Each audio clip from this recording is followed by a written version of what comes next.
Bonjour tout le monde, c'est Ludo de la boutique LudiWorld. Je suis très heureux de vous retrouver, vous imaginez bien, pour du Netrunner aujourd'hui. Et oui, encore, comme vous le savez, le jeu vidéo Cyberpunk 2077 arrive enfin. Après 8 ans de développement, c'est un jeu ultra attendu qui va faire des déçus au vu de certains défauts que semble avoir le jeu, en tout cas avant la mise à jour probable. Il y aura d'autres mises à jour, c'est certain. Je tourne cette vidéo le 9 décembre, veille de sortie officielle du jeu. Je suis ultra excité. Mon colis n'est pas encore parti, j'ai les boules. Bref, si vous arrivez dans cette vidéo en ne connaissant entre guillemets que le jeu vidéo Cyberpunk 2077, et que vous avez vu qu'il existait un jeu de cartes dans cet univers-là, oui, il existe un jeu de cartes qui s'appelle Netrunner, qui est sorti en 1996, créé par Richard Garfield, le créateur des cartes Magic, Vampire. Il a fait plein d'autres jeux, mais je pense que Magic, cela vous parlera plus. Sachez que le jeu vidéo Cyberpunk 2077 est tiré à la base d'un jeu de rôle papier qui s'appelait au tout début, en 88 ou 89, Cyberpunk 2013, puis Cyberpunk 2020 au tout début des années 90. Donc voilà, c'est très très vieux, et Netrunner est tiré du jeu de rôle papier Cyberpunk 2020 sorti en 96. Donc on est pile poil dans cet univers-là. Naturellement, ça a évolué parce que le jeu vidéo est en 2077. Le premier jeu de rôle papier et Netrunner se passe en 2020. Et en ce moment, il y a une mise à jour du jeu de rôle papier qui est publiée, qui s'appelle Cyberpunk Red, qui est en 2035 de mémoire, donc qui fait la transition tout doucement entre 2020 et 2077. Si vous êtes amateur de jeux de cartes, Magic, etc., je vous oriente vraiment vers ce jeu de cartes-là, qui est mais formidable. C'est la plus belle mécanique de tous les temps. Je ne vais pas revenir trop dessus. J'ai publié un énorme dossier vidéo sur Netrunner un petit peu avant l'été. Donc si vous arrivez dans cette vidéo par le biais de Cyberpunk 2077 et que vous êtes intéressé par ce jeu de cartes-là, regardez mon dossier vidéo. Je pense que cela peut vraiment vous plaire. Pourquoi je fais cette vidéo-là aujourd'hui? Tout simplement, regardez, j'ai récupéré du produit scellé de Netrunner. C'est un véritable trésor. Ça fait plus de 10 ans que je n'ai pas eu autant de Netrunner scellés à ma disposition. Je ne vous cache pas que j'ai acheté ça très très cher. Vous les retrouverez en vente à partir du 10 décembre à des prix forcément très très chers. Je suis moi-même le premier étonné de la tournure des prix, sans aller jusqu'à dire que ça devient comme Magic avec le Black Lotus et compagnie. Les prix se sont pris une claque monumentale, mais vraiment. Pourquoi, je ne sais pas. Enfin, j'ai plusieurs raisons aussi. C'est que le jeu a toujours eu une aura légendaire, et c'est pas prêt de s'arrêter parce que la qualité du jeu, elle est toujours là. C'est un jeu véritablement incroyable. Il y a de moins en moins de produits. Les starters de base et les boosters de base, on en trouve encore un peu, mais même ça, ça devient à des prix complètement hallucinants. Proteus, la première extension, a toujours été beaucoup plus cher, mais là, ça atteint vraiment des sommets. Et l'extension classique, que je n'ai pas ici, alors là, c'est complètement hallucinant. J'ai vu des boosters à 100$ et c'est le prix que ça vaut. Ça devient hallucinant. L'extension classique, moi, il y a 10 ans, je les vendais 18€ à peu près. La Proteus est en train d'approcher les prix de la classique d'il y a 10 ans. Ce que je veux vous dire, c'est que les prix augmentent. Ça devient indécent, je suis d'accord. Mais jusqu'à où ça va aller? Et là, moi, c'est peut-être la dernière fois que j'en aurai. C'est peut-être la dernière fois que vous pourrez en avoir. Voilà, donc c'était pour vous dire que ça allait arriver sur le site. Il y aura prochainement des cartes à l'unité. Je ne sais pas combien je vais en ouvrir, combien il y en aura à dispo sur le site. J'ai déjà un petit stock de cartes à l'unité que je vais inventorier et mettre en vente prochainement. Je ne sais pas si ça sera avant Noël, après, voilà. On verra, mais surveillez le site. En tout cas, pour les produits scellés, vraiment, ne tardez pas. Je vends les boosters Proteus à l'unité, les boosters de base à l'unité. Les starters anglais ne sont disponibles qu'au travers d'un pack pour faire du scellé, qui est la meilleure façon de jouer à Netrunner. Un double starter, 3 boosters, vous ouvrez tout, vous faites un deck de chaque avec ça. C'est la meilleure façon de jouer. Les doubles starters sont déjà vraiment bien jouables tels quels, mais apporter un petit peu de dérivation, c'est vraiment clairement le format ultime. Moi, des scellés comme ça, j'en ai des tonnes, j'en ai pas mal chez moi. Je les ai rejoués plein de fois depuis une vingtaine d'années. Je ne m'en lasse jamais. c'est parfaitement jouable, c'est parfaitement rejouable, c'est juste incroyable. Ce jeu est magique, la constitution aléatoire des starters fait que le format scellé pour ce jeu-là, c'est une bénédiction, mais de toute façon le format scellé c'est une bénédiction, mais dans ce jeu-là c'est juste incroyable. Et alors, le gros truc de ouf également, c'est que j'ai récupéré de l'édition française. C'est véritablement un trésor. C'est introuvable. Quand vous allez voir le prix de vente sur les sites, je pense que vous allez hurler. Je suis d'accord que c'est très cher. Mais c'est très cher parce que je les ai achetés très cher. J'en ai que 6 à disposition. Je ne sais absolument pas si j'en retrouverai un jour. La dernière fois que j'en ai eu autant, entre guillemets, peut-être que j'avais eu 12 decks, je ne sais plus. C'était en 2008. Et j'en vois pas, c'est simple. La VO, on en trouve encore un peu, mais à des prix qui... Voilà, ça fait ça. Tous les 6 mois, ça grimpe, c'est hallucinant. Donc voilà, je sais très bien que les prix ne sont pas donnés, je ne suis pas idiot. Je sais ce que c'est qu'un truc qui est cher, et là, c'est très cher, je suis d'accord. Mais c'est les prix. C'est malheureusement les prix que ça coûte aujourd'hui. Bref, je vais vous ouvrir un scellé. J'ai décidé de me prendre un scellé. J'en ai pas ouvert personnellement depuis 2008 ou 2010. J'en ai pas besoin parce que j'en ai plein chez moi, mais j'ai vraiment envie de me faire ce kiff-là. Ça fera un nouveau scellé dans ma collection. J'en ai pas ouvert depuis 10 ans. J'ai envie de me faire ce plaisir-là. Je vais ouvrir le scellé avec vous. Je vais fabriquer le deck avec vous et on le jouera en vidéo prochainement. Voilà, c'est Netrunner, c'est super cool. Allez, c'est parti, je vais faire un peu de place sur la table et je vous retrouve tout de suite. Allez, c'est parti mes chers amis. Oh là là là là. Un grand moment pour moi. Ça fait très longtemps que je n'ai pas ouvert ça. Moi, ces boîtes-là, vous ne pouvez pas imaginer comment elles sont mais emblématiques. Vous ne pouvez pas imaginer combien j'en ai ouvert. C'est juste... Enfin voilà, on va pas faire mon dossier vidéo, mais vous savez à quel point ce jeu me touche, me plaît, c'est toute ma vie. Il est magnifique, je trouve ces boîtes, mais magnifiques. Ce vert et ce violet, elles sont incroyables. Regardez le chromage sur la boîte, c'est juste un truc de dingue. Enfin, c'est con, hein, on est d'accord, c'est con, c'est qu'un packaging. Mais vous ne pouvez pas savoir ce que ça représente pour moi. C'est 20 ans de ma vie, ce jeu. Il est juste fou. Ah là là là là, c'est vraiment mais magnifique. La règle, c'était la première fois qu'on avait une règle en grand format, comme ça, avec de la couleur. Je vais sentir, vous m'excuserez. Oh là là, cette odeur. Oh la vache. Oh la vache. C'est Ostelen 98-99 pour moi.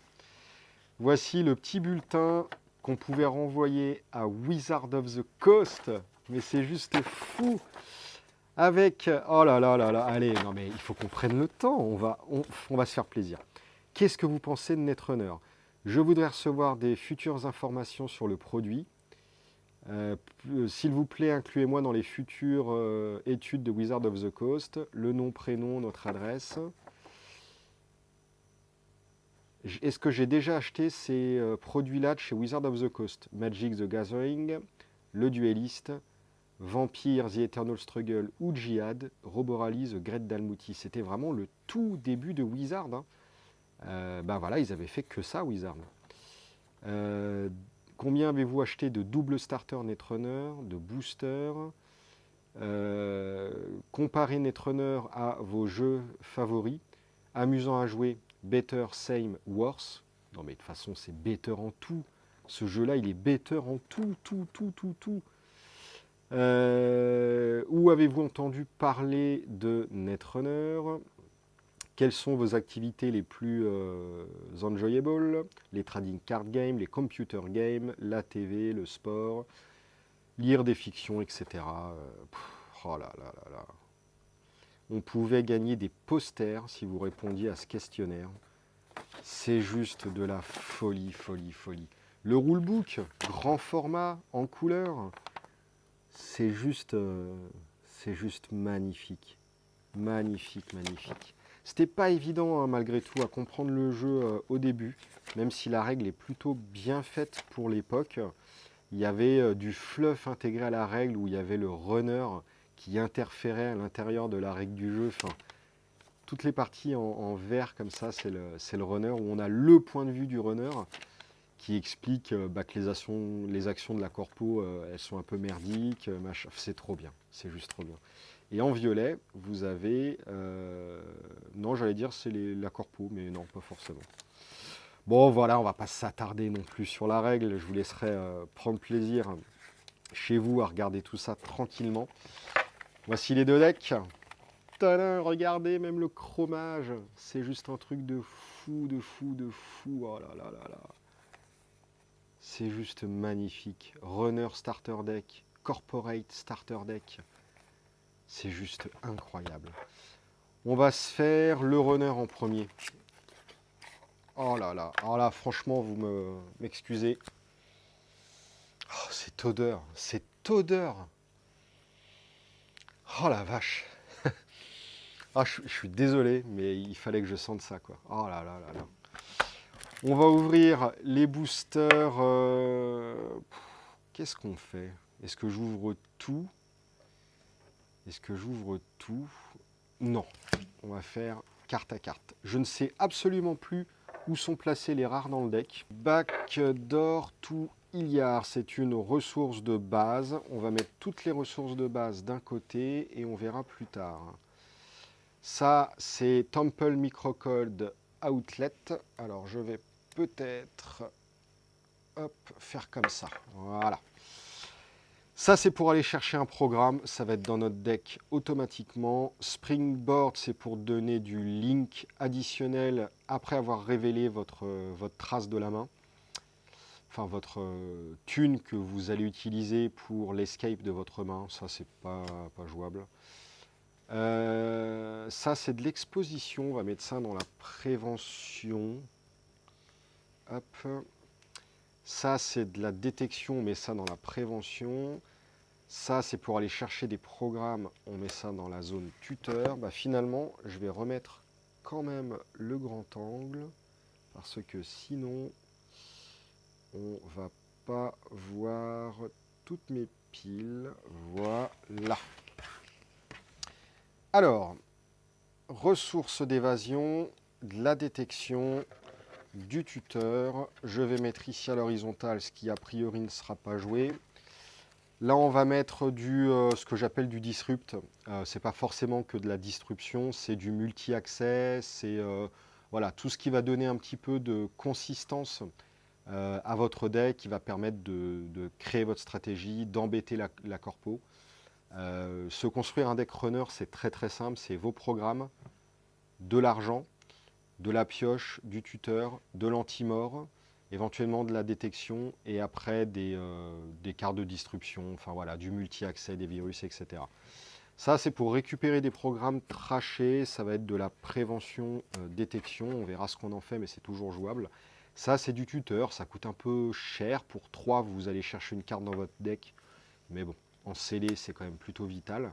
Ça, c'est de la détection, on expose 3 cartes, ça, c'est du multi-accès de la main, ça, c'est de l'évasion pour s'évader. Ça, c'est de la pioche, c'est ce qui permet de stabiliser votre deck. Pour 0, vous piochez 3. Ça, pour 2, vous récupérez une carte de votre poubelle, ça stabilise votre deck, c'est comme du tuteur et de la pioche. Pour 0, vous récupérez une carte de votre poubelle, c'est en même temps de la prévention de sécurité, c'est en même temps du tuteur, elle est à mi-chemin entre les deux. Je vais la mettre plutôt en prévention. Ça, c'est de l'économie. On vous cherchez pas à comprendre toutes les économies, vous mettez dans le deck. Ça, c'est une puce. Pour 1, vous mettez 1 d'argent dessus. Cet argent, vous pouvez l'utiliser pour utiliser votre Trice Breaker à tous les tours. Et l'argent revient à tous les tours. Donc ça, c'est de l'argent dérivé. C'est pas de l'argent brut comme celle-ci. Mais, alors je suis désolé, j'arrive pas à mettre cette lentille. Hop, voilà. Ça, je ne vous ai pas expliqué ce que c'était, mais pour 1, vous mettez 12 d'argent de la banque sur cette carte-là, et pour une action, vous prenez 2 d'argent et vous le gagnez chez vous. Donc c'est de la vraie économie brute. Ça, c'est de l'économie dérivée, parce que cela ne sert que pour les icebreakers, et que pour les killers en plus, ceux qui neutralisent des sentinelles. Mais voilà, c'est de l'argent, on la met. Ensuite, ça c'est de la mémoire, c'est du développement de son deck. C'est pas obligatoirement voilà, vital. On va mettre ça au-dessus du tuteur. Voilà. C'est quasiment vital quand même, mais pas forcément. Ça, c'est un bodyguard, un garde du corps. Pour 2, on l'installe. Pour 1, on prévient un mythe. Et pour le fait de le tracher, on prévient un tag. C'est de la prévention. Voilà. On va le mettre. Ça, c'est de l'argent. Pour 4, on met 12. Et au début de chacun de nos tours, on va gagner 1 automatiquement, sans faire d'action. C'est de l'argent. Ça, c'est une carte d'agression directe. Pour 1, on va tenter une intrusion sur la main. Si le run est réussi, la corpo perd un crédit. Nous, on gagne 10 et on se prend un tag. C'est plus de l'économie que de la disruption. Voilà, l'économie. Ça, c'est les consoles. Alors, les consoles dans Netrunner, elles sont malheureusement quasiment toutes pourries. Les consoles, c'est quoi? C'est comme un PC, un gros PC. Vous allez bosser dessus. Souvent, vous pouvez en avoir qu'un seul en jeu. Si vous voulez en installer une nouvelle, vous êtes obligé de tracher l'ancienne. Et c'est des effets souvent très compactés. Il y a énormément d'effets. Là, par exemple, celle-ci pour 5, elle vous donne un ému. Vous posez un de la banque dessus pour utiliser vos icebreakers et vous les remettez à chaque tour. C'est pas ouf. Voilà, c'est pas vraiment ouf. Là, vous voyez, par exemple, finalement, ça mélange quasiment ces deux cartes-là. Franchement, ok, ça va me coûter 2 actions, j'ai 2 cartes dans le deck, etc. Mais c'est beaucoup plus rentable de ne payer que 2 plutôt que 5. Même si effectivement cette carte-là n'est utilisable que pour les icebreakers killer, alors que ça c'est de l'argent générique, enfin pour tous les icebreakers, mais a priori on ne le jouera pas. Ça c'est de la prévention, à chaque tour on peut prévenir jusqu'à 2 nets ou 2 brain. Clairement, voilà, c'est très très très fort, surtout en scellé, d'ailleurs que en scellé. En construit, malgré la puissance, c'était pas suffisamment fort. On va mettre ça dans la zone prévention, on verra si on le joue après. Broker, c'est de l'argent, ça vous ne cherchez pas à comprendre. Vous l'installez pour 3. Pour une action, vous prenez 3 de la banque et vous le stockez dessus. Vous pouvez utiliser cette carte-là qu'une seule fois par tour, donc charger que 3 à chaque tour. Et à un tour donné, vous pouvez, à la place de mettre 3 dessus, vous pouvez prendre l'intégralité que vous avez stockée. Vous prenez, c'est juste une carte vitale, complètement vitale. Ça, c'est une carte d'argent furtive. Pour 4, vous mettez 2 de la banque dessus. Et ces 2, vous pouvez utiliser des icebreakers. Sauf que c'est de l'argent, enfin c'est une source furtive. Et si vous utilisez un icebreaker bruyant, vous allez perdre de l'argent stocké sur les furtives. En soi, c'est plutôt pas mal. Parce que c'est de l'économie. Donc comme je le disais, c'est primordial l'économie. Il ne faut pas chercher, vous mettez tout. Le petit problème de cette carte-là, au-delà du style, c'est que ça coûte quand même 4. Ça demande minimum 2 tours juste pour être remboursé. Et comme c'est un programme qui prend de la ému, il va falloir gérer de la ému dans votre PC. Du coup, ça va vous coûter un peu de temps et d'argent supplémentaire. Et du coup, pour être rentabilisé, ça fait 3 tours.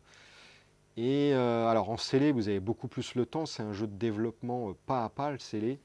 Mais on va le mettre dans l'économie au-dessus. On verra vraiment ce qu'on fait.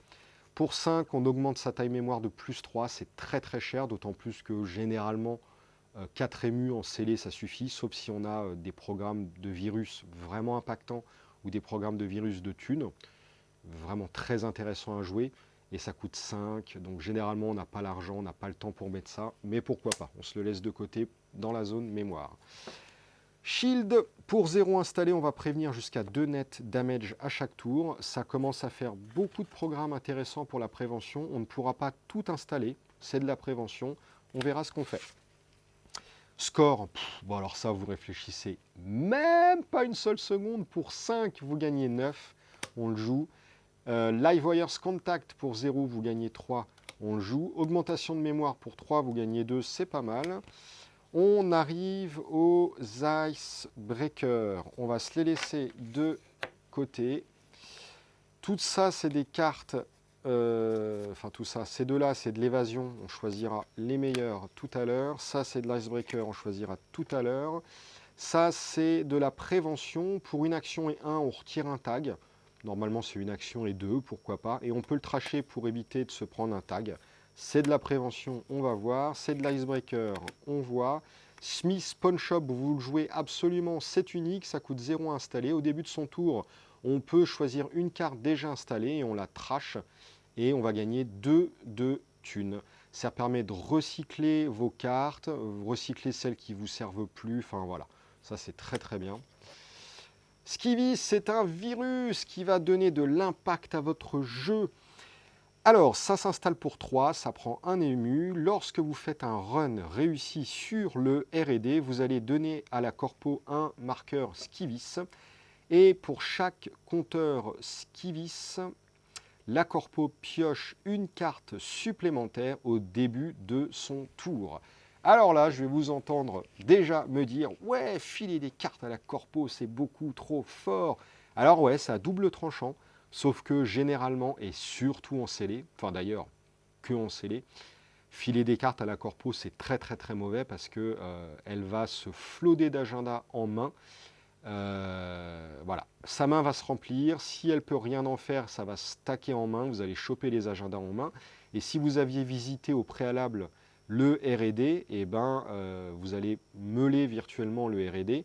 Vous allez recreuser le deck pour pouvoir y accéder au tour d'après. Enfin, ça, voilà, hein, c'est un peu comme du multi-accès déguisé. C'est de la disruption corpo à la fois. C'est juste mortel. Ça, c'est pas ouf, c'est de l'évasion, mais qui, lorsqu'on l'utilise en plein run, ça arrête votre run. Donc voilà, ça, je pense pas qu'on le joue. Ouh, Loan from Chiba, la vache, une des meilleures uncommon du jeu, si ce n'est la meilleure avec Bodyweight Synthetic Blood. Pour 0, vous gagnez 12 de thunes d'un coup. C'est un effet burst, mais totalement incroyable. La petite contrepartie, c'est qu'en début de partie, à partir de maintenant, vous allez perdre un crédit à chaque tour. Et si jamais ça quitte la partie, n'oubliez pas que c'est une ressource. Si vous êtes tagué, la corpo peut dépenser une action et 2 crédits. Si ça quitte la partie, vous payez 10 de thunes pour rembourser l'emprunt à Chiba. Sinon, vous perdez la partie. Bon, en vrai, c'est très très très fort. C'est de la thune. On la joue.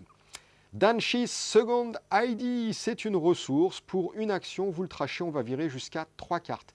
C'est très fort en construit tag me. Enfin, très fort. C'est pas non plus ouf, parce qu'en construit tag me, de toute façon, on joue avec les tags, on s'en fout. Je vois pas à quel moment en scellé, vous allez jouer avec 3 tags. Bon, pourquoi pas. Je pourrais le mettre dans des cartes de prévention et on verra, mais en vrai, je suis quasi certain de ne pas le jouer. Bon, allez, on va le laisser là. Rabbit, les tentatives de track initialisées contre vous ont leur limite réduite de 1. Ça, je ne le jouerai pas. Butcher Boy, c'est un virus, cool. Lorsqu'on fait une intrusion réussie sur le HQ, on va donner à la corpo un compteur Butcher Boy. Et tous les 2 compteurs Butcher Boy, la corpo doit vous donner 1 de thunes au début de votre tour. Ça, c'est plutôt pas mal. On le met dans la disruption, on verra. Si on le joue... Ouh, R&D Protocol File. Ça, c'est une unco aussi, une très très très très bonne unco. Pour 0, on l'installe. Quand on veut l'utiliser, on dépense une action, on fait un run sur R&D, on n'accède à aucune carte. Par contre, on regarde les 5 premières et vous les remettez dans le même ordre. C'est mortel. Vraiment, vraiment, vraiment mortel. Voilà. En plus, avec du multi-accès sur R&D comme ça, si vous voyez un agenda en 2e position, vous y retournez. Si vous voyez un agenda en 3, 4, 5, vous ne faites plus rien pendant X tours. Vous comptez les cartes corpo qu'elle va piocher. Vous faites votre économie avec broker, avec d'autres cartes, et vous attendez, vous y retournez. Ça, c'est de la disruption, on le joue, mais mortel. C'est une ressource de prévention qui plutôt est très très bonne. Je pense qu'on va la jouer. Pour 0, on l'installe et on l'utilise en le trashant. On va prévenir l'effacement d'un programme ou d'un hardware. C'est très très bon. Traumatim pour 0, on l'installe, on met 2 compteurs Traumatim sur lui. On va retirer un compteur pour prévenir un mythe damage et on peut le recharger en compteur pour une action. C'est de la prévention, on verra. Ça, c'est une console, voilà, je suis désolé, on va pas le jouer, c'est trop cher, c'est pas rentable. Bam! Startup Emulator! On l'installe pour 0, ça coûte 1 MU. On l'utilise après avoir rencontré une glace et après avoir neutralisé toutes ses subroutines. On va tracher ce programme-là, on va payer le coût d'activation de la glace et on efface la glace. D'un côté, c'est extrêmement cher pour le runner en scellé, et de l'autre, ça a un impact tellement fort en scellé. Oh, allez, mais ça, on va le jouer, c'est sûr, on le met dans la disruption. Dermatech Body Plating, ça coûte 0, c'est une armure blindée, on prévient 1 mythe damage à chaque tour. C'est de la prévention, on risque de ne pas en avoir besoin, mais ça coûte 0 à installer. C'est toujours revendable au Smith Pawn Shop. Je pense que ça, on va le jouer. Alors, hop, j'ai retourné les cartes parce qu'a priori, ce sont les deux rares. Enfin, c'est pas a priori, c'est sûr. Ce sont les deux rares du starter. Attention. Oh, pardon. Priority Break. C'est une des plus grosses rares de l'édition de base du jeu. Alors, s'il y a Synchronized Attack en HQ, je vous raconte pas. Pour 0, vous faites un run sur R&D, sur HQ, pardon, sur la main. Si le run est réussi, vous n'accédez à aucune carte. Par contre, vous pouvez dépenser X crédits et vous allez faire perdre à la corpo X crédits. En construit, c'est immensément fort, vraiment. C'est un des seuls moyens de lutter contre investissement rapide, contre le fast-ad. En scellé, c'est évidemment beaucoup plus dur à mettre en place, d'autant plus que, à part quelques exceptions, le runner est souvent beaucoup plus en galère en scellé que la corpo. Et encore, ça dépend. Mais voilà, donc c'est très dur à placer. Mais si vous le placez, c'est juste un truc de taré.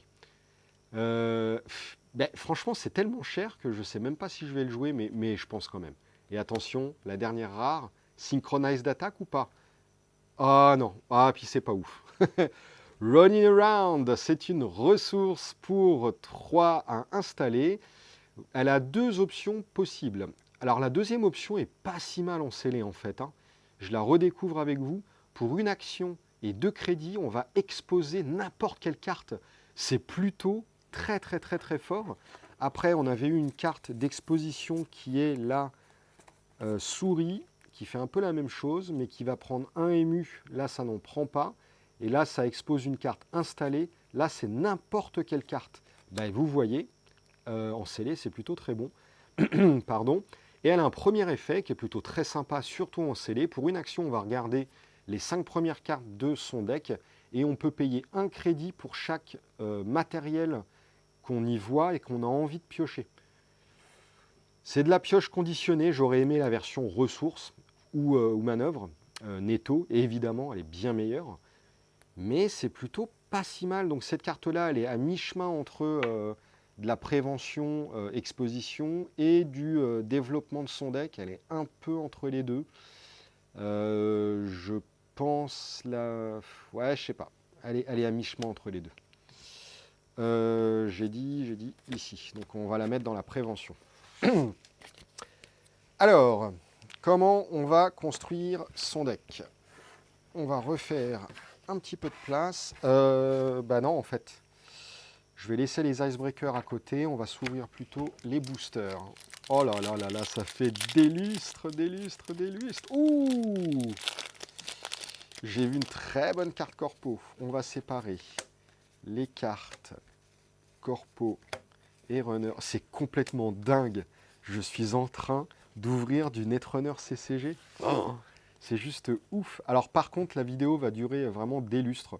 Donc je pense que je construirai mon deck corpo dans une prochaine vidéo en fait. Sinon ça va durer beaucoup trop longtemps. Ou pas, j'en sais rien. On verra bien. Je pense que la rare, c'est celle-ci. Hop. Jackhammer, un icebreaker. Très bon icebreaker, même s'il est bruyant. On reviendra aux icebreakers après. Gremlin, c'est une très bonne carte. C'est un virus qui est très joli. Une des plus belles cartes, je trouve, de l'édition de base. Lorsque l'on fait un run sur le HQ, donc sur la main du runner, on va donner un compteur Gremlins à la corpo. Oui, pas la main du runner, la main de la corpo, évidemment. Et chaque 2 compteurs réduit la taille de main de la corpo de 1. Et si ma mémoire est bonne, on a chopé un autre virus qui interagit avec la main. Il y a potentiellement de l'agression de main à faire. Le problème, c'est qu'on a eu Skivis qui nous oblige à aller sur R&D. Il y a match et on a eu les interfaces R&D et main. Donc potentiellement, il y a une variation main R&D. On ne pourra pas se concentrer sur les deux, on verra bien. Ça, c'est un icebreaker ultra spécifique qui neutralise que les pitbulls, les hellhounds et les bloodhounds et les watchdogs, c'est les chiens, les sentinelles chiens. Il est excellemment fort pour lutter contre ces ice, mais c'est ultra spécifique.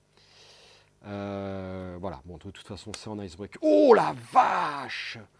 Technician Lover, une des meilleures cartes en scellé. Vous l'installez pour 2 et pour une action, vous regardez la première carte du R&D. Vous regardez, vous n'accédez pas évidemment, mais il n'y a pas d'agenda, vous restez chez vous, vous stockez votre argent, vous agressez la main, justement. Il y a un agenda, vous y allez. Il y a clairement, c'est cool, c'est cette carte-là qui va faire qu'on va pouvoir dériver notre jeu en agression constante sur la main peut-être. Génial. Oh, score, yes! Pour 5, vous gagnez 9. Live Wire Contact, mais c'est ouf!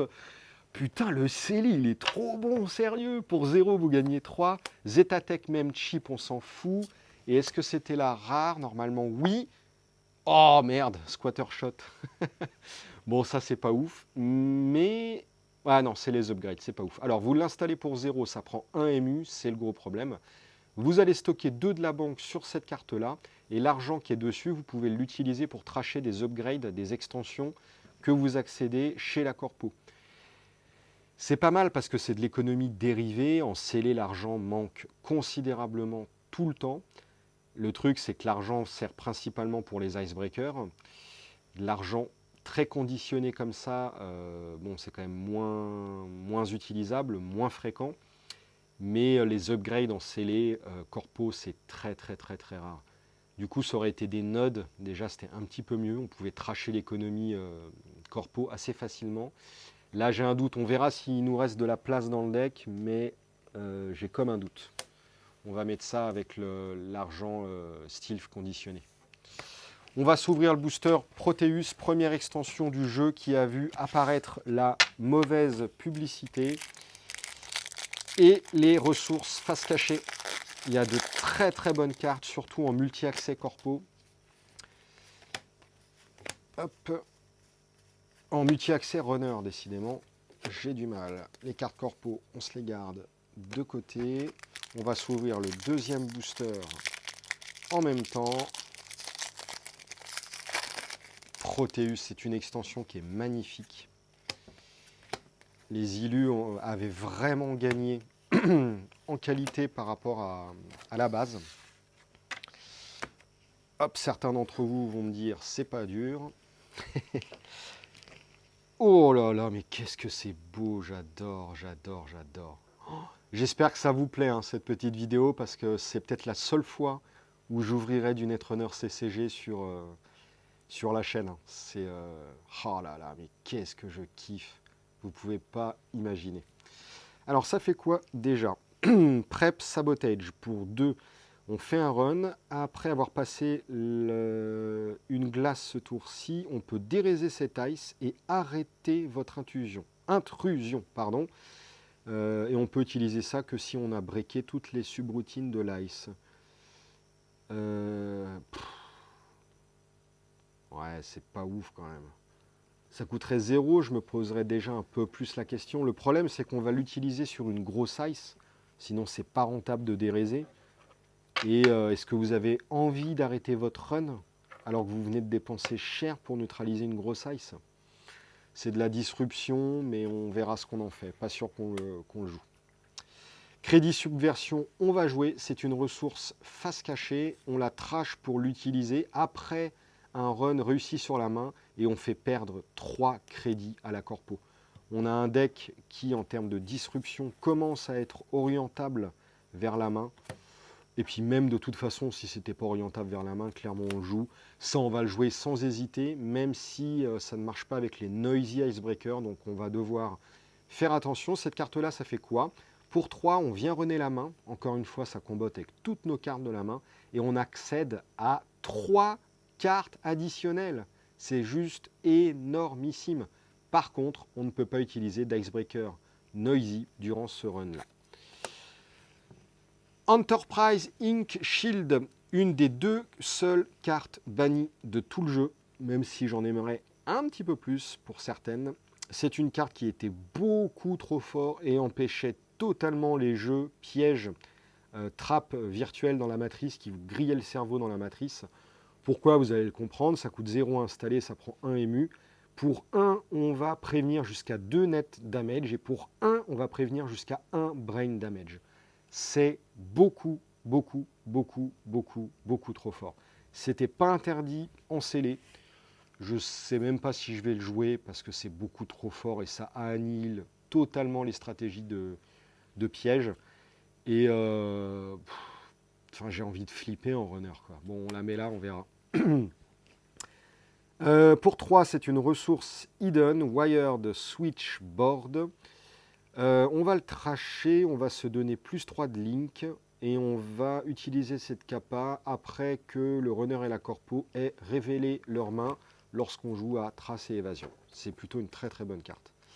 On va mettre ça avec trace et évasion. Wrecking Ball, c'est un icebreaker. Whiffle Initiation. Plutôt pas mal cette carte. On va faire un run et on va prévenir jusqu'à 7 damage durant ce run. Très situationnel. Faut voir. Faut voir. Taxman, encore un virus qui interagit avec la main. Bah dis donc. Après chaque intrusion réussie sur la main, on va donner un marqueur taxe à la corpo. Et tous les 2 marqueurs taxes, la corpo va perdre 1 crédit au début de son tour. Alors là, clairement, on ne va pas pouvoir tout faire parce que on a déjà trop de virus à installer. 1, 2, 3, 4, 5 émus, plus les 3 icebreakers, ça fait 8. Il faut une extension de 4 émus. Clairement, on ne pourra pas tout faire. C'est super. C'est rare que j'ai autant de virus comme ça jouables. C'est super intéressant. Super intéressant. Fake Edit, une des cartes, je l'avoue moi-même, un peu craquée du jeu.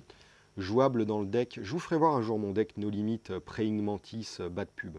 C'est à vomir, c'est complètement inintéressant. Ça va à l'encontre même de la beauté de la mécanique de Netrunner. Bref, pour 5, c'est très très cher. On va donner à la corpo un bas de pub. Comme ça, sans rien faire, on ne fait rien. Si la corpo a 7 bas de pub, elle perd la partie. En contrepartie, quand même, on va se prendre 2 brain damage. Et ces brain damage-là, on ne peut pas les prévenir. Bon, c'est de l'agression, on ne va pas la jouer parce qu'on n'en fera rien de la bas de pub. Elle est magnifique par contre. Je ne sais pas ce que vous en pensez, mais sublime. Et ça, par contre, en construit, c'est joué. Un deuxième Whiffle Initiation, ça doit être dans l'autre booster. Swiss Bank Account, c'est une carte d'économie, une carte ressource hidden. On va la tracher pour gagner 2, c'est pas ouf. Par contre, on va payer 3, la tracher pour gagner 6, on gagne 3. C'est plutôt très bien. Carte d'économie. Ça, c'est une carte d'économie dérivée, ce que j'appelle. C'est un programme à 1 ému qui s'installe pour 0. On va le tracher pour l'utiliser pour donner plus 2 de force à un icebreaker jusqu'à la fin de ce run. Plutôt pas mal. C'est de l'économie dérivée.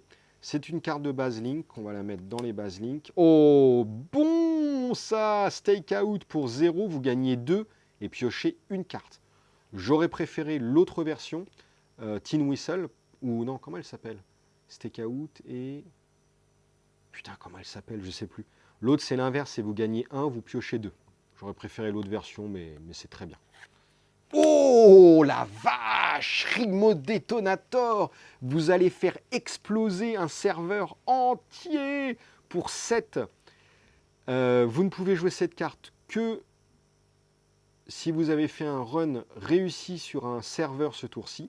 Vous allez tracher toutes les glaces activées sur ce serveur. Bam, la corpo vous donne 3 tags. Eh bien regardez, voilà à quoi va servir Danshis Second ID. Pour une action et le trash, vous allez virer 3 cartes.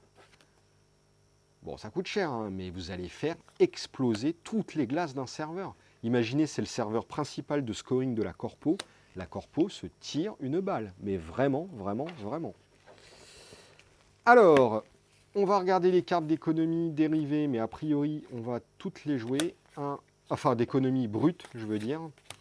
1, 2, 3, 4, 5, 6, 7, 8, 9, 10 cartes d'économie. C'est super bien. Je suis verni en économie. En économie dérivée, on a la puce pour les icebreakers, mais voilà, c'est super bien. On a ça qui permet de tracher des autres cartes. C'est un peu plus dur à placer, mais on va le jouer, c'est très bien. Ça, Editing Shipping Manifest, on va gagner 10, un tag, on s'en fout, on gagne 10, c'est super bien.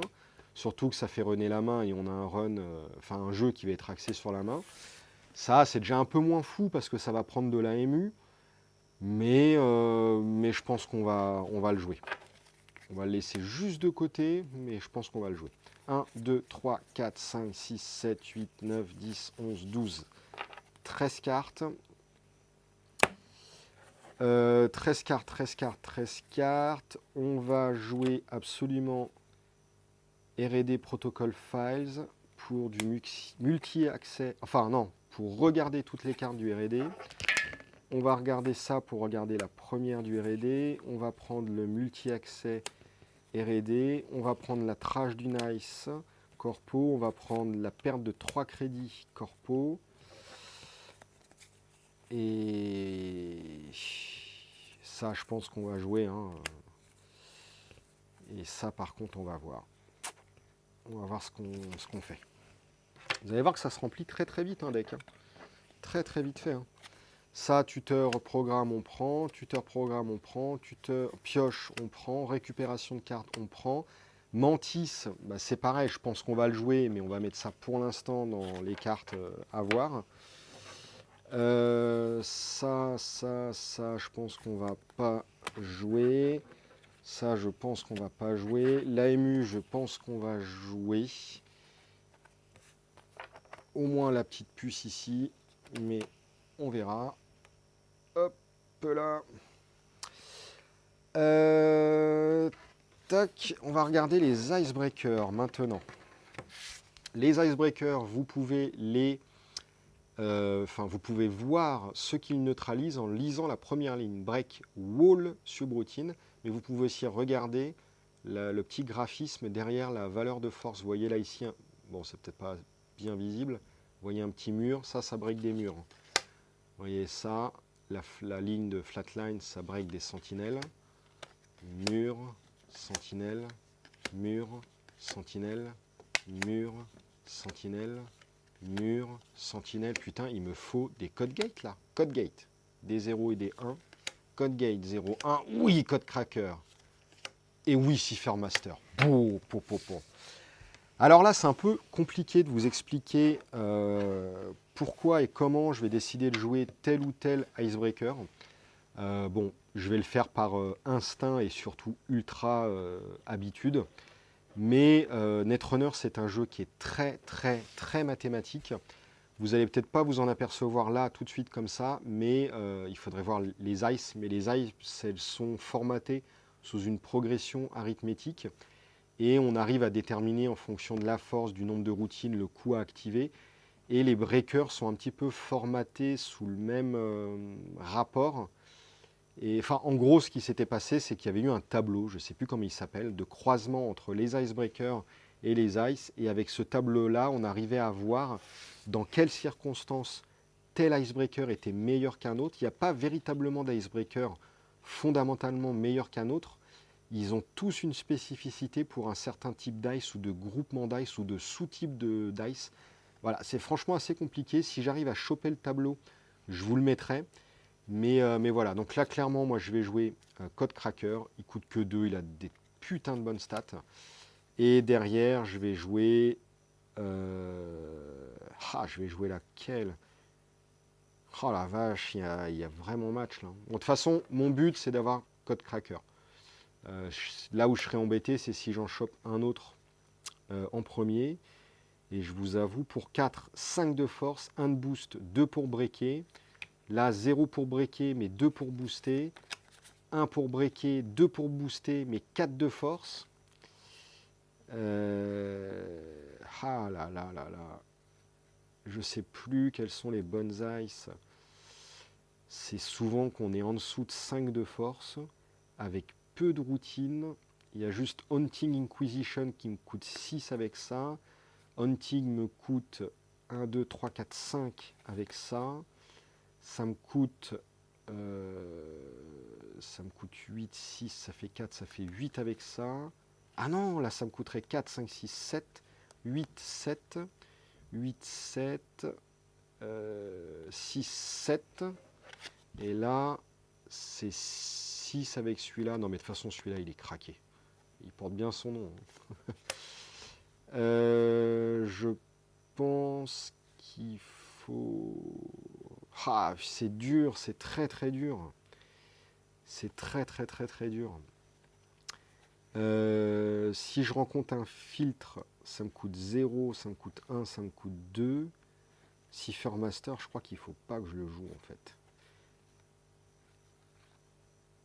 Ben, je sais plus. Vous voyez, comme quoi, même avec le nombre de parties que j'ai fait, j'arrive à être embêté. Si je rencontre le code gate 1-1, ça va me coûter 2, 1, 0. De toute façon, c'est simple, c'est jusqu'à 2, celui-là sera plus rentable.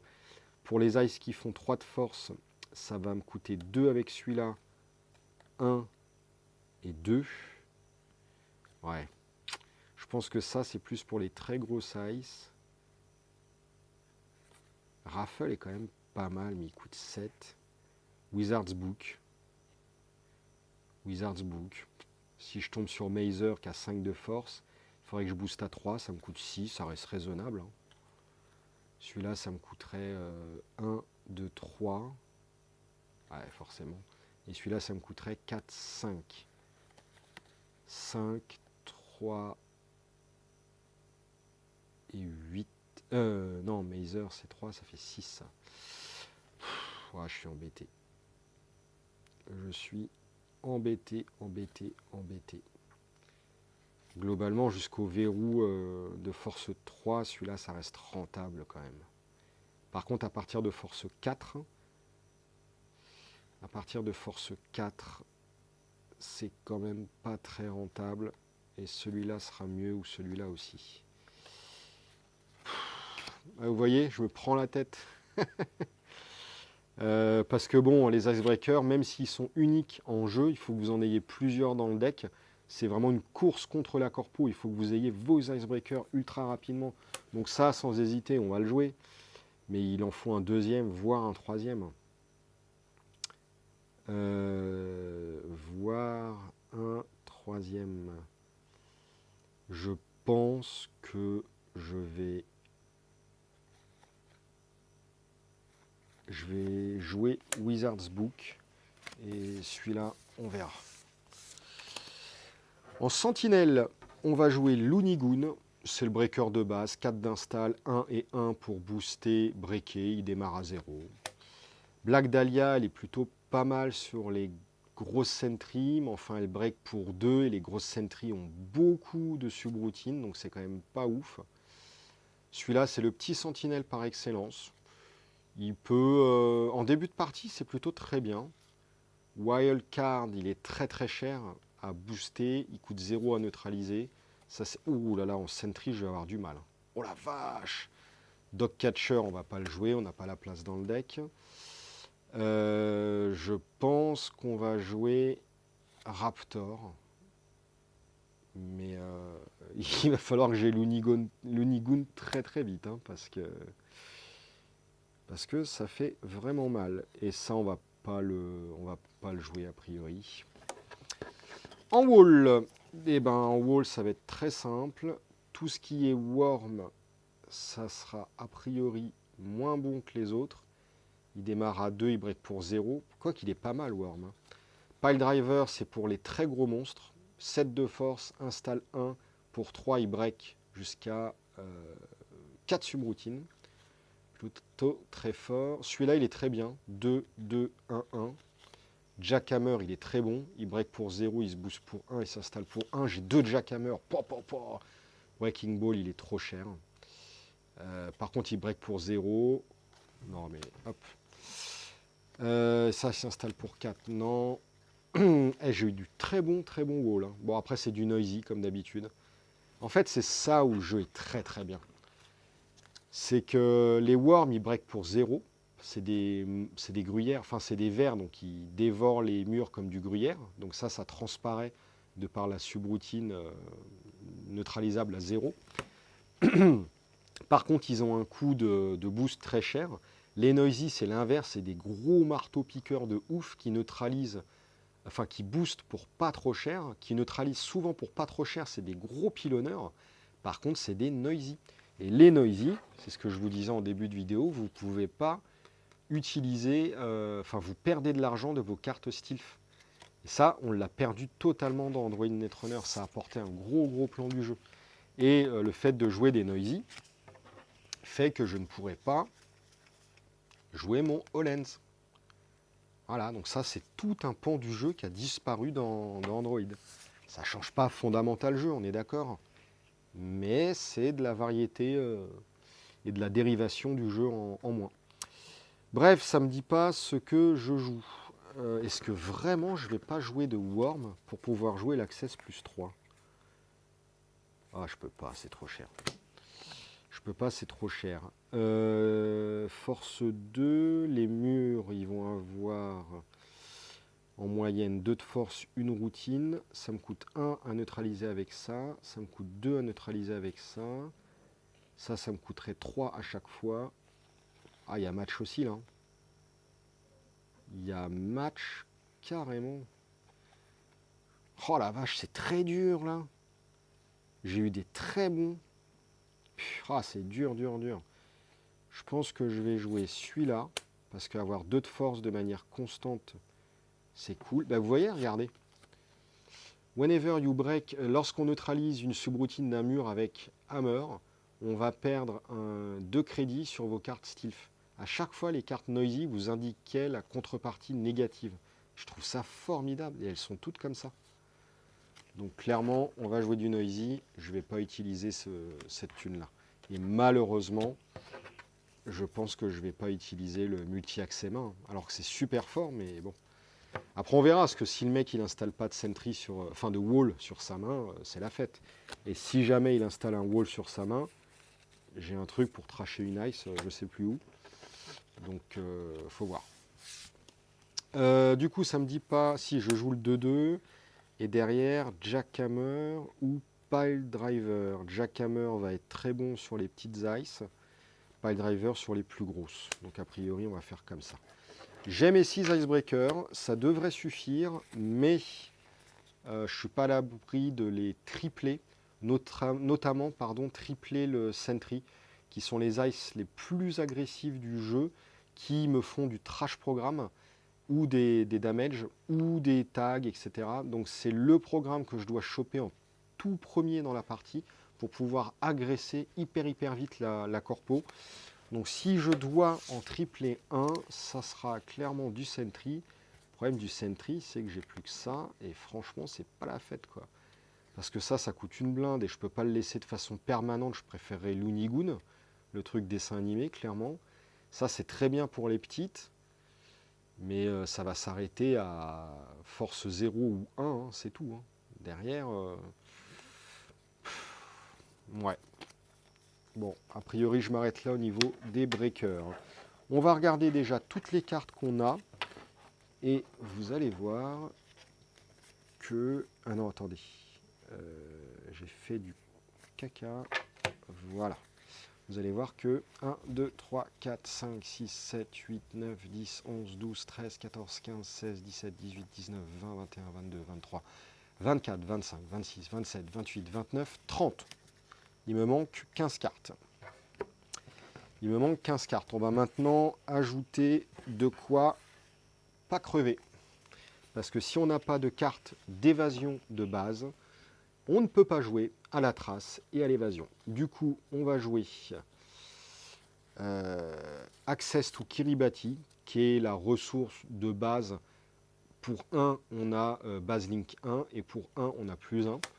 On va sans doute doubler une évasion de base, mais ça coûte beaucoup trop cher pour de la prévention qui risque de ne pas fonctionner dans la partie je ne vais pas perdre du temps et de l'argent. Ça, c'est plutôt très bien. On va le jouer. Ça donne plus de link. Donc, c'est juste du plus link. Hein. Ça veut dire qu'il faut quand même une évasion de base. Ouais, c'est vrai que c'est quand même pas ouf. Bon, on verra. Si j'ai un peu trop de cartes, on la virera. Ça, c'est une autre base link qui est très intéressante, qui est mieux qu'Access to Kiribati. Elle coûte le même coût à installer, un crédit. Elle coûte le même coût à se booster. Pour un crédit, on a plus 1. Par contre, là, en base link, on a un de base link pour 0. Alors que là, c'est 1. Le problème, c'est que c'est un programme, ça prend 1 MU et on a trop de virus. Malheureusement, je ne pourrais pas l'installer, je n'aurais pas la place. Ça coûte 0,0 à installer. Pour 0, on a base link 2. Pour 3, on a plus 1. Elle est très chère. Et là, pour 1, on a base link 2. Et pour 2, on a plus 1 link. C'est celle-ci qu'on va choisir. On va être à 2 cartes de base link, c'est plutôt pas mal. Et on a celle-ci qui rajoutera du link pour éventuellement compléter une mauvaise sortie, une mauvaise estimation. J'ai hâte que vous voyez la trace. Dans Netrunner, elle est formidable. Ok, nos 2 cartes, on est bien. Ensuite, les cartes de prévention. Les cartes de prévention, on va jouer une carte pour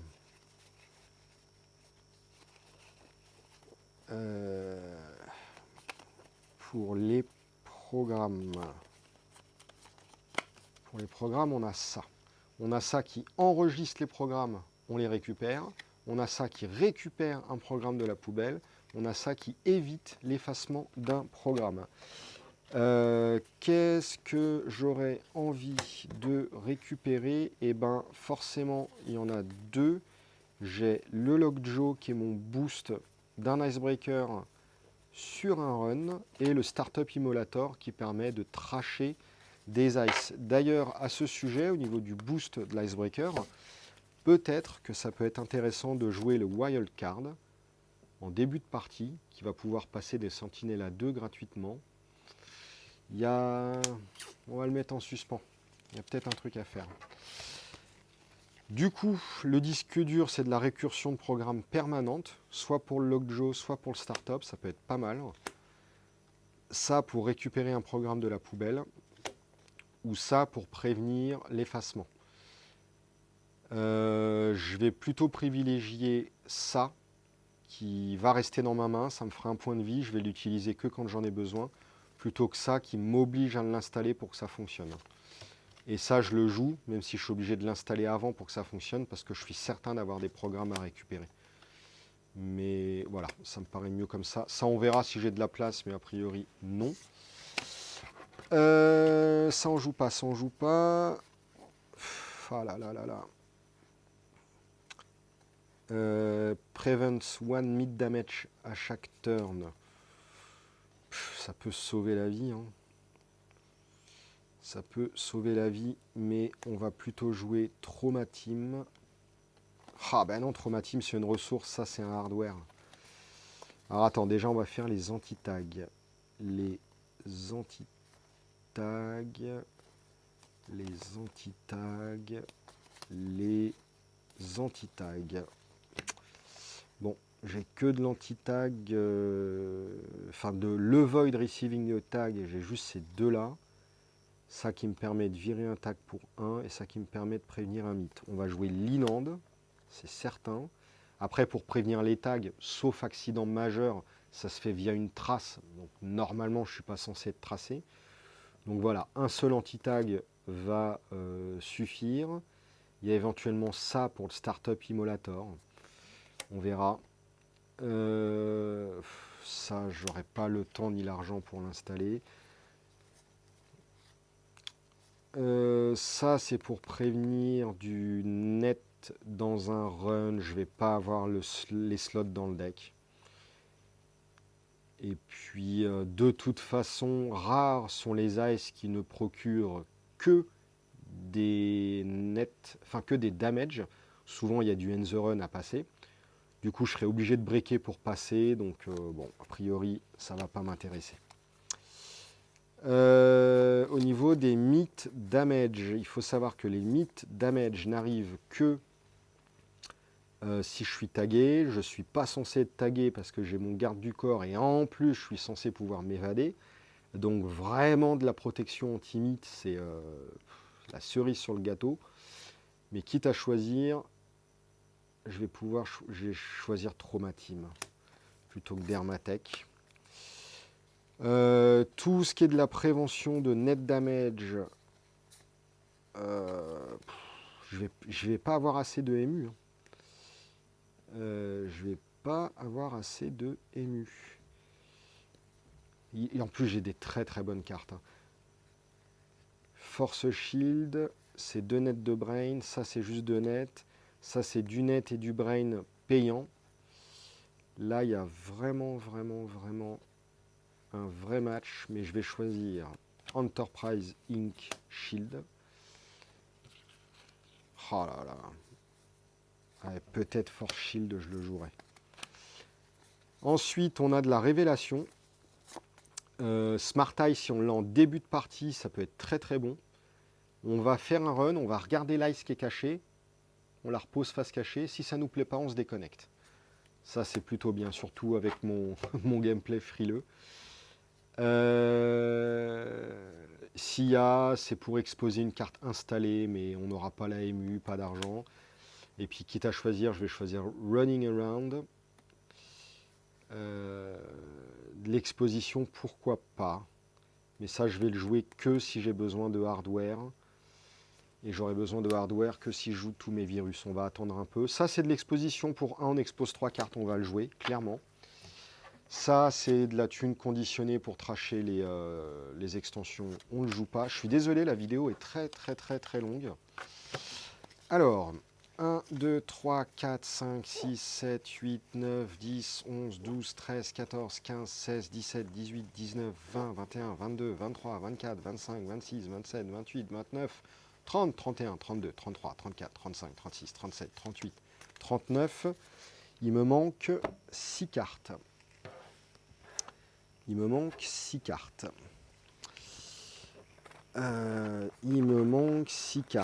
Pour l'instant, sauf erreur de ma part, je n'ai besoin de façon permanente que de 4 UM. C'est ça. 4 UM. 4 UM. Je peux pas jouer celle à 5 pour augmenter de 3, c'est juste pas possible. Je vais jouer Wu-Tech Memchip, je vais jouer une deuxième pour 3, augmentation de 2, et je vais m'arrêter à là. Je pense que j'ai pas assez de slots dans le deck. On verra bien, mais je ne pense pas.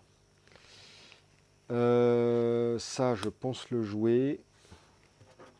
J'ai vraiment un bon scellé. D'habitude, j'ai beaucoup moins de mal. À construire en runner, hein, je vous avoue. 1, 2, 3, 4, 5, 6, 7, 8, 9, 10, 11. Il faut que j'élimine absolument 5 cartes de là-dedans. Et là, est-ce qu'on peut faire le tri tout de suite? Oh là là, on vire les 3 tags pour Startup Emulator, c'est quand même bon.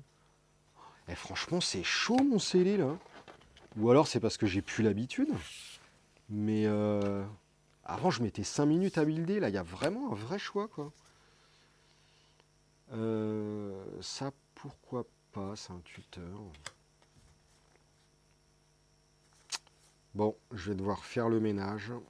La puce, à 4, ça coûte souvent très cher, mais bon. Oh là là, je suis bien emmerdé. C'est surtout au niveau des virus qu'il va falloir... Alors... pour chaque 2 virus, la N size est réduite de 1. Pour chaque 2 virus, pour chaque 1 virus. Mais là, en fait, on a une combo. Hein. Skivy et Gremlins, c'est juste horrible. Ça vous fait gagner 1. Enfin, ça nous fait gagner en tant que runner 1. Ça fait perdre 1 à la corpo. Franchement, c'est bien. Hein. Je pense que si j'avais pas eu ça, clairement, j'aurais joué sans trop me poser de questions. Là, j'ai un choix à faire aussi bien au niveau ému que au niveau slot dans le deck. Je vais privilégier ça, c'est beaucoup plus agressif et ça combotte très très bien.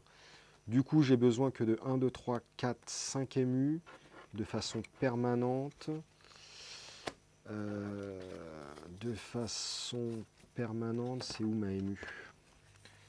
C'est où ma ému? J'ai perdu ma ému. J'ai perdu ma ému. Allez, là, voici mon 5e ému. Sauf que j'avais... Ouais, non, je vais jouer ma puce ici. Ensuite, donc, on joue ces 2 cartes-là. On prend le tuteur. Et j'ai oublié combien il me fallait de cartes. 1, 2, 3, 4, 5, 6, 7, 8, 9, 10, 11, 12, 13, 14, 15, 16, 17, 18, 19, 20, 21, 22, 23, 24, 25, 26, 27, 28, 29... 30, 31, 32, 33, 34, 35, 36, 37, 38, 39, 40, 41, 42, 43, 44. On joue pas de ému additionnel, on joue pas de trucs qui consomment de la ému. L'exposition, on s'en fout. Wild card, on s'en fout, tant pis. J'ai franchement, ça fait longtemps que j'avais pas eu autant de difficultés à builder. Hein. Dans le Schist Second ID, il faut le jouer, ça. Avec Startup Emulator, ça aussi, il faut le jouer, putain. J'ai trop de bonnes cartes. J'ai trop de bonnes cartes. Après, je peux monter au pire à 46, mais la pioche, c'est quand même très très compliqué. Eh bien, vous savez quoi? Je pense que je vais m'arrêter là. Je vais repasser sur la grosse caméra. Vous avez vu une grosse base de mon deck. Vous voyez un petit peu comment je construis les decks, comment ça se construit en scellé. Soit j'ai plus l'habitude, soit j'ai quand même eu des bonnes cartes. D'habitude, c'est pas aussi large en termes de choix côté runner. Je vais terminer le deck dans mon coin. Donc vous ne connaîtrez pas 100% du deck lorsque je le jouerai en vidéo. Ça vous fera pour vous aussi une petite surprise. Je suis désolé de la longueur de cette vidéo, mais en même temps, c'est pas tous les jours que j'ouvre du Netrunner CCG. Ça sera peut-être la seule fois où j'en ouvrirai avec vous. Donc bah voilà, il fallait marquer le coup. On s'arrête là pour aujourd'hui. Je vous donne rendez-vous très bientôt pour la suite et l'ouverture de mes cartes Corpo et de la construction du pack Corpo. À très vite les amis, merci beaucoup, salut!